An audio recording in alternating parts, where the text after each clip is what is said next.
एक प्रश्न और राजस्थान जयपुर से आया है कि गुरुदेव जी, कलयुग का अंत कब होगा?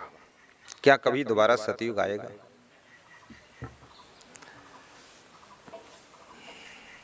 बहुत अच्छी बात पूछी गई है। सतयुग, द्वापर, त्रेता, कलयुग, ये 4 युग माने गए हैं। लेकिन मेरे विचार से जिसके सात्विक विचार हैं, हर युग उसके लिए सतयुग ही है। और जिसके अंदर कपट है, काली करतूतें हैं, कलमश भरा हुआ है, उसके लिए सतयुग भी कलयुग के समान है। जो 3 तिकड़म बनाने में लगा हुआ है, वो समझ लो त्रेता युग में चल रहा है। और जो द्वेष भावना में जल रहा है, वो द्वापर में भटक रहा है। याद रखना, द्वापर में भगवान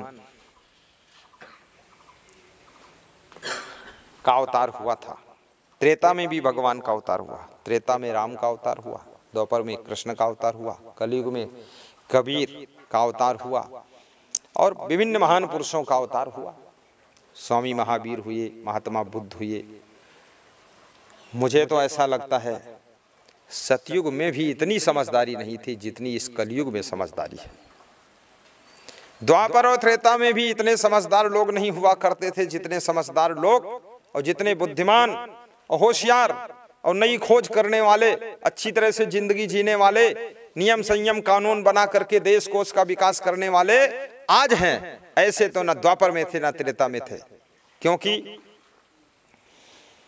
मैं महाभारत जब पढ़ता हूं तो देखता हूं भगवान श्री कृष्ण हस्तिनापुर जाते हैं, दुर्योधन को समझाते हैं, महाराजा धीराज धृतराष्ट्र अंधे गद्दी पर बैठे हैं और द्रौपदी का चीरहरण हो रहा है। सब योद्धा बैठे हुए हैं, कौरव पांडव देख रहे हैं, दुर्योधन हंस रहा है, धृतराष्ट्र को दिखता नहीं है, लेकिन फिर भी जानते तो हैं, सूचना मिली है, मना नहीं कर पा रहे हैं। परंतु आज की तारीख में हमारे देश के अंदर कानून है, व्यवस्था है, और जो अच्छा काम करता है जनता खुश होकर के उसको वोट देती है। वो प्रधानमंत्री बनता है, मुख्यमंत्री बनता है, मंत्री बनता है और देश का संचालन करता है। आज की तारीख में किसी जाति का साम्राज्य नहीं है और किसी मजहब का साम्राज्य नहीं है। आज की तारीख में किसी भी वंशवाद का साम्राज्य नहीं, परिवारवाद का साम्राज्य नहीं है। ये कलयुग और आज का युग, आज की व्यवस्था, हमारे जो वर्तमान के लोग हैं, जो कानून बनाए, जो इतना विधान पास किए, उनको मैं धन्यवाद देता हूं। ये सबसे अच्छी बात है। आप मेहनत करें, आप अच्छा काम करें, आप भी प्रधानमंत्री बन सकते हैं। लेकिन जिस समय द्वापर युग में, त्रेता युग में आप देखते हैं, उस समय दूसरा नहीं बन सकता था। धृतराष्ट्र का बेटा दुर्योधन कितना उदंड घमंड से भरा हो, लेकिन गद्दी पर वो बैठेगा। युधिष्ठिर योग्य हैं तो भी नहीं बैठेंगे। वंशवाद चलता था, परिवारवाद चलता था। मैं समस्त हिंदुस्तान वासियों से कहूंगा और विश्व के लोगों से कहूंगा, इस वंशवाद का अंत करिए, जातिवाद का अंत करिए और आप चुनाव उनका कीजिए जो योग्य है। आज अगर आप नरेंद्र मोदी हैं जैसे, आपने इनकी जाति नहीं देखा, इनका मजहब नहीं देखा, हिंदू मुस्लिम सिख ईसाई जैन यहूदी पारसी और जितने भी लोग हैं, वो चाहे यादव परिवार के लोग हों और चाहे रजक परिवार हो, चाहे मेहता परिवार हो, चाहे पटेल हो, पाटिल हो, पाटीदार हो, और चाहे साहू हो, और चाहे वो सतनामी हो, और चाहे वो मरार हो या पटेल हो या कि मंडल हो, कुर्मी हो, कोई भी जाति हो, एक्स वाई जेड, ब्राह्मण क्षत्रिय वैश्य हो, जितनी भी जातियां हैं, चाहे वो शेड्यूल कास्ट के अंतर्गत आता हो, लेकिन सबने आंख मूंद करके नरेंद्र मोदी को वोट दिया है। ये पता ही नहीं लगा इसकी जाति है क्या और इसका मजहब क्या है, बस देखा यही कि अच्छा आदमी है। ये कलयुग के अंदर ये कितनी अच्छी बात है। आज अगर द्वापर होता, त्रेता होता, तो ये बात नहीं हो पाती। उदंड बेटा बैठ करके राजनीति करता और किसी का बाप मुख्यमंत्री बन चुका है, अब बेटे को मुख्यमंत्री बनने की जरूरत नहीं है, क्योंकि 7 पीढ़ियों के खर्च करने भर का धन इकट्ठा कर चुका है। बहुत लूट लिया उसने। अब उसके परिवार से राजनीति बाहर आ जानी चाहिए। अब दूसरे लोगों को राजनीति में आकर के सेवा करनी चाहिए। त्याग संयम जिनके अंदर है, देशभक्ति जिनके अंदर है, जो लोग धन का लोभ नहीं रखते हैं, ईमानदारी से काम करना चाहते, जिम्मेदारी, वफादारी, बहादुरी और बुद्धिमान हैं, जिनके डिसीजन से देश का विकास हो सकता है। आज विश्व के अंदर देख लीजिए, उनका चुनाव कर लीजिए। अभी कोरोना का संक्रमण चल रहा है। इस कोरोना के संक्रमण के समय अमेरिका भी लॉकडाउन लगाने में लेट कर दिया, उसको देरी हो गई। स्पेन को देरी हो गई, इटली को देरी हो गई, किसको देरी हो गई? सबको देरी हो गई।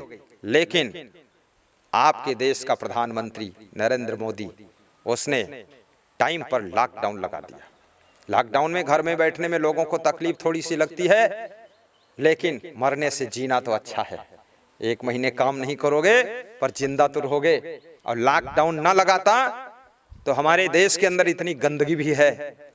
हालांकि गंदगी को दूर करने के लिए भी मोदी जी ने प्रयास किया, सभी लोग प्रयास करते हैं, गंदगी कम भी हो गई है, काफी सफाई हुई है। लेकिन याद रखना, अगर कोई कम बुद्धि का प्रधानमंत्री होता, अगर सोची ना होता, परिणामदर्शी ना होता, दूरदर्शी ना होता, दिमाग कम होता, तो हमारे भारत देश के अंदर कम से कम 1-2 करोड़ लाशें निकल जाती।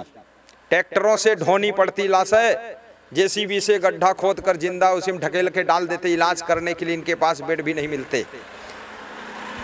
ये मैं धन्यवाद देता हूं। ये कलयुग की बलिहारी है। और कलयुग का अर्थ, कल माने मशीनरी होता है। ये मशीनरी का युग है। मैं बचपन में देखता था, लोग बैलों से खेत की जुताई करते थे, भैंसों से बैलगाड़ी खिंचवाते थे। रेगिस्तान में, राजस्थान में ऊंटों पर सामान ढोया जाता था। और बहुत से लोग जादूगर वगैरह आते थे, सर्कस करने वाले गधों की पीठ पर सामान लाद कर लाते थे। लेकिन आज खेती करने के लिए ट्रैक्टर का विकास हो गया और एग्रीकल्चर के इम्प्लीमेंट भी बहुत से तैयार हो गए। सब नई नई विधाएं पैदा हो रही हैं, विज्ञान चमत्कार कर रहा है। तो मशीनरी के युग को हम अच्छा मानते हैं।